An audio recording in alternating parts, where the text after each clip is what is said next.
Project Hail Mary. I was expecting to enjoy this, but I actually wasn't expecting to completely love it. Hello there, namaste. So, Project Hail Mary is written by the author who wrote the book The Martian. I enjoyed The Martian. However, with Project Hail Mary, I was a little conflicted by it because I watched the trailer.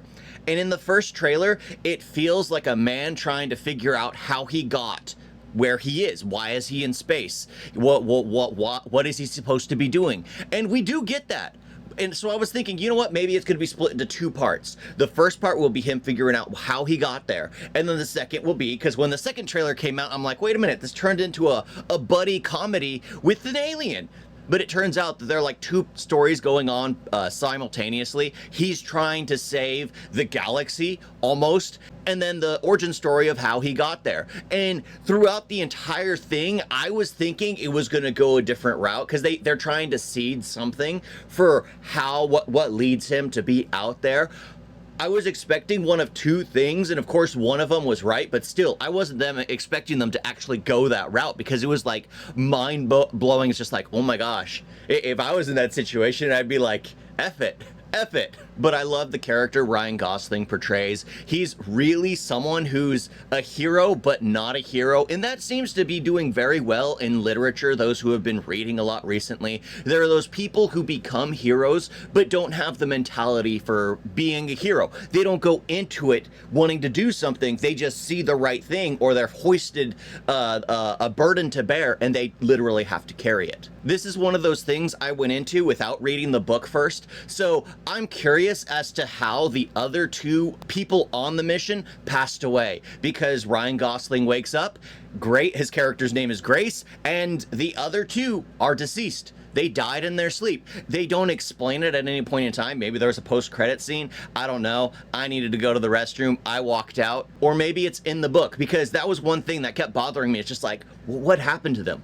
Why won't it happen to him? What's going on here? Was it because he was in a coma, something leaked, killed the other two, ended up being vented out, that no longer he has to worry about it? I mean, there's so many things they could have done, but they didn't do anything with that. And I was just like, I would have liked to have known how they died.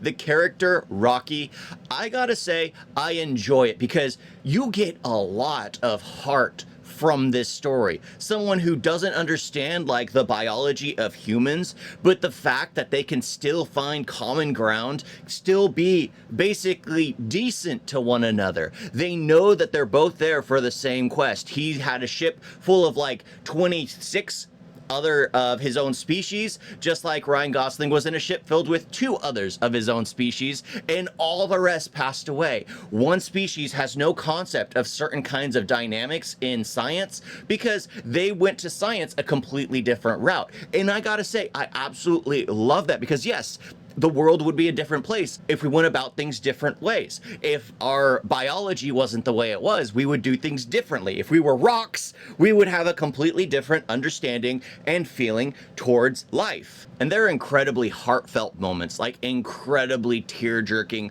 willing to sacrifice for one another, willing to end one's own life for a greater good.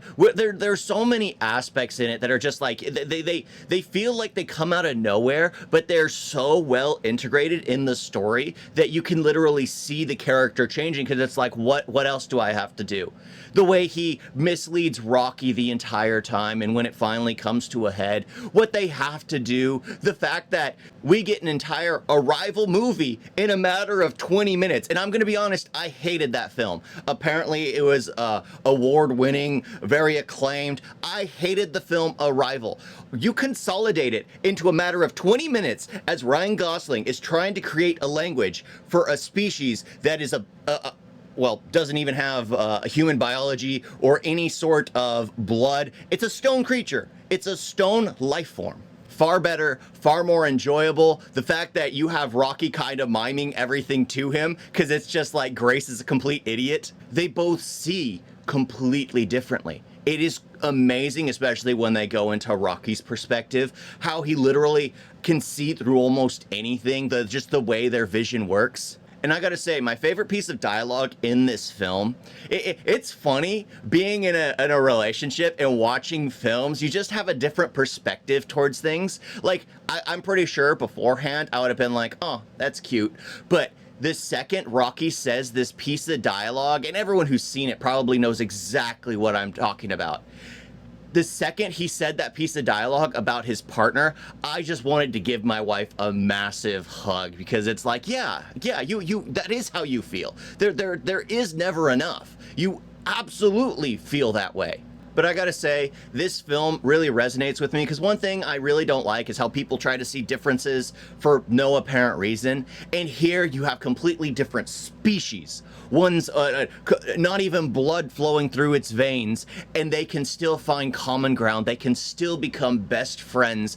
And I gotta say, I absolutely love that. They still find ways to butt heads because they both see life a different way, and they can still joke with each other about it. I mean, if that isn't an absolute friendship where you can come from completely different walks of life, where you can joke with each other about, well, who they are, where you can literally just insult, berate, and make short little quips with each other, that is absolute friendship. And the fact that it could all be bogged down into this was absolutely amazing. What happened with Grace and how he ended up on that ship is absolutely amazing. I gotta say, when it comes to that scene, it's like everyone knows exactly what's gonna happen. Everyone knows what's gonna happen in that moment. But I highly recommend this film. This film is absolutely enjoyable, absolutely worth a watch, even in cinemas, even in IMAX, however you wish to see it. There is something about it, because normally I go to cinemas and everyone there is dead silent watching it. Everyone there, I mean, I watched Durandar recently, and then everyone was just hooping and hollering, and it was a packed theater.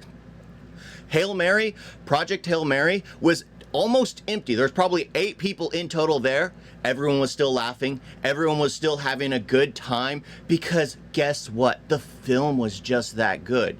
It still had you engrossed in it, that you could laugh without caring about who's around you or any of that. So I had a good time watching it. I could have had a better time watching it, but I absolutely love it. I would really enjoy going back to cinemas to watch it again. Thank you all for watching. I highly recommend this film. Let me know in the comment section below what you guys thought about it, because it truly is worth a watch. Thank you all for watching. Talk to you next time. Toodles. You guys made a video?